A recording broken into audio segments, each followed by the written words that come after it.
ইরানের শক্তিশালী হামলায় কেঁপে উঠল ইসরায়েলের এয়ারপোর্ট। প্রিয় বন্ধুরা, যা আপনারা স্ক্রিনের মধ্যে দেখতে পাচ্ছেন। তো প্রথমে বন্ধুরা আপনারা এই ভিডিওটি দেখে নিন। ইসরায়েলের তেল আবিবে একটা বড় বিমান বন্দরে হামলা চালিয়েছে ইরান। শক্তিশালী হামলা বন্ধুরা।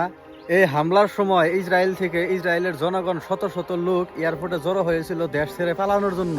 সেই সময় ইরান একজাক্টলি সময় অ্যাটাক করেছে। কেন ইসরায়েলের জনগণ তোমরা দেশ ছেড়ে পালাতে চাইতেছ? তোমরা বেঞ্জামিন নেতানিয়াহুর কাছে প্রোটেস্ট কেন করছো না যুদ্ধ বন্ধ করার জন্য? এখন কেন দেশ ছেড়ে পালাচ্ছ ইরানের ডরে? ও, ইরান তার মানে তোমাদের বাপদাদার নাম মনে করিয়ে দিছে, সেই কারণে দেশ ছেড়ে পালানোর জন্য চেষ্টা করতেছো, কিন্তু পার পাইবা না ইরানের সাথে।